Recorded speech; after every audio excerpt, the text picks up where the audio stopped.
ստացվել են, դրանք առկա են եւ հողի վրա են։ Հուսամ հարցերը կլինեն թեմայի շրջանակներում, ես ժամանակ ունեմ։ Թեմայի շրջանակում, պարոն Պապիկյան, չնայած դուք հերքում եք, որ սա նախընտրական քայլ չի, բայց այդուհանդերձ տեսեք, դուք որոշել եք նախագծով, որ ամռանն է դա արվելու, այսինքն ընտրություններից հետո զորակոչի ժամանակ, բայց փոխվեց միանգամից Նիկոլ Փաշինյանը մի օր որոշեց, որ դա լինելու է ձմռան զորակոչի ժամանակ։ Այստեղ այլ կարծիք կարող է լինել, եթե ոչ նախընտրական, սա տեղավորվում է նախընտրական այդ քարոզարշավի մեջ։ Իհարկե կարող է, որովհետև մեր հանրության արձագանքներն ենք հաշվի առել, անկեղծ ասած, ի տարբերություն գործող զինծառայողների վրա տարածելուց, այն ինչ հիմա մենք արել ենք, այսինքն հունվարի 1-ից ուժի մեջ մտցնելը կամ օրենքը այդ ձևով անցկացնելը, նրա մասին է, որ եթե հունիսին դա տեղի ունենար, եւ դրա մասին արդեն խոսակցությունները կային նոյեմբերից, դա կլիներ հունվարի 1-ից հետո բանակ գնացողների համար անարդար։ Ու երբ կար հնարավորությունը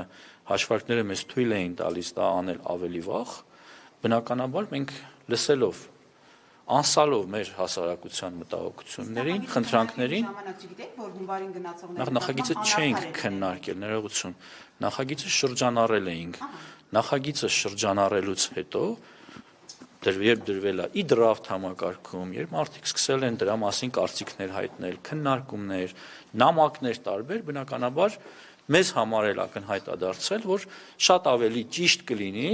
եթե մենք դա անենք հունվարի 1-ից, եւ մենք այդ որոշմանը հանգել ենք եւ վարչապետը դրա մասին հայտարարել։ Պարոն Պապիկյան, իսկ հունվարից նախատեսված է սպայական աշխատողների աշխատավարձի բարձրացում։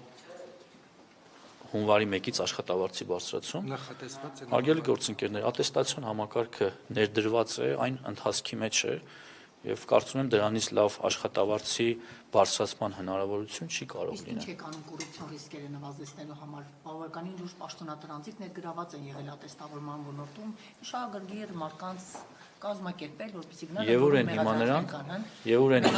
աթորին են, բայց ինչ է կանում մնացած ոլորտներում զսպելու։ Կարծում եմ մեր հետևողականությունը նրա մասին է, որ մենք այս հարցում շատ լուրջ ենք տրամադրված, շատ հետևողական ենք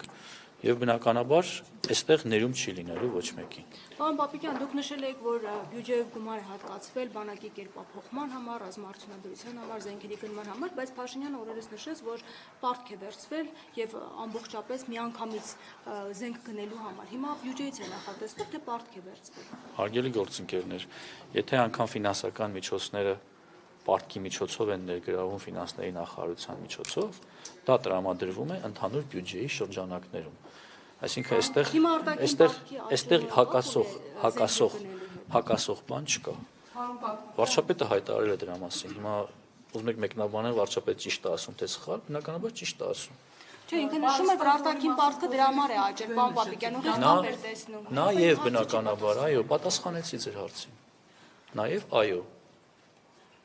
այո։ Ահեստազորի մասին խոսելիս դուք թվեր եք նշում, դա եւս պետական կամ ռազմական գաղտնիք չէ, հաստորեն դա հնարավորություն կտա այլ թվերի հետ համեմատել։ Ոչ, մենք ասում ենք 16000, 20000, գուցե 26000 տարեկան կտրվածքով ներգրավում ենք տարբեր փուլերում։ Ես գիտեմ ինչի մասին, կարող եմ խոսել ինչի մասին, ոչ շնորհակալ եմ։ Պարոն Պապիկյան, Ալեն Սիմոնյանը վերջերս ասել էր, որ այսինքն կրկնել էր, որ Հայաստանի վերահսկողության տակ 110 քառակուսի կիլոմետր ադրբեջանական տարածքներ կան։ Դուք մասնագետները հետքում էին, ասում էին նման բան չկա։ Դուք տեղեկություն ունեք ինչ տարածքների մասին։ Գիտեք, այդ հարցը եկեք թողնենք սահմանագծման, սահմանազատման հանձնաժողովին։ Հիմա խոսել մի բանի մասին, որը սահմանազատման ու սահմանագծման հանձնաժողովը պիտի աշխատի, կարծում եմ հիմա ազգային ժողովի նախագահը եթե թվերը հայտարարել, ուրեմն դրա համար ունի բավարար հիմքեր, շնորհակալ եմ։ Պարոն նախարար, 27 տարին լրացած եւ Հայաստանում չգտնվող տղաների հետ կապված ինչ առաջարկում, որովհետեւ այն նախորդ օրենքը կարծեք թե ժամկետը անցել է, հիմա իրանք չեն կարողանում վերադառնալ։ Եթե չեմ սխալվում, ազգային ժողովի падգամավորներից մեկի կողմից կա նախաձեռնություն, առաջիկայում առիթ կունենա դրան անդրադառնալ։ Հայկ Սարգսյանի նախագիծը նկատի ունեք, թե ուրիշ նախագիծ է։ Ես գիտեմ, որ Հայկ Սարգսյանը նման նախաձեռնությամբ հանդես է գալու կամ եկել է, ուղղակի չի ընդունվել եւ հիմա այդ մարդիկ չեն կարողանում Հայաստան վերադառնալ։ ուրեմն նոր նախաձեռնությամբ հանդես կգա։ Պարոն Պապիկյան, դուք համաձայն եք,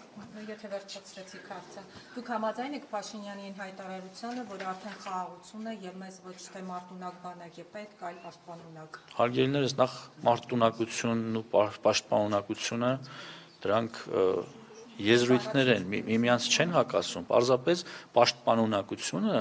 արտացոլում է մեր երկրի սուվերեն տարածքը պաշտպանելը, ինչը շատ ավելի լավ ու ճիշտ տերմին է։ Պապիկյան, դուք վտանգ չեք տեսնում, որ հնարավոր է սահմանադրական։ Բայց դուք երկրորդ հարցն եք տալի, ես երկրորդ հարցին չեմ պատասխանում։ Դուք ժողովրդավար չեք։ Ժողովրդավարությունը հիմա խոսքը պիտի տա ազատությանը։ Դուք խոսեցիք այս սուվերեն տարածքի մասին խոսեցիք, Հայաստանի սուվերեն տարածքը Ադրբեջանի տարածքից մի զգալի հատված Ադրբեջանի վերահսկողության տակ է անցել, ամենաշատ ինքնիշխանության պաշտպանությունից խոսող քաղաքացիական պայմանագրի իշխանության պայմաններում։ Տնեք հետաքրքիր է, ռեալ հնարավորություն դուք տեսնում եք, որ ՔՊ-ի իշխանության օրոք Հայաստանի ինքնիշխանության սուվերեն տարածքները վերականգնվեն կան նախկին ուրեմն դիրքին։ Իհարկե տեսնում։ Ինչով եք տեսնում, կարող եք մանրամասնել հասկանանք, որովհետև Սահմանագծման եւ սահմանազատման հանձնաժողովի աշխատանքի միջոցով։ Շնորհակալ եմ։ վստահ եք, որ Հարգելի Հայաստանի գործիքներ, ադրբեջանական զորքերը Ադրբեջանից ադրբեջանական զորքերը հեռավորել Հայաստանի տարածքից, որ դալիներ Փաշինյանի օրոք Պարոն Պապիկյան, շատ հակաբանում չկարդում հանդիպում, խոսային կապավորությունը ինչպես կներկայացնի։ Շնորհակալություն։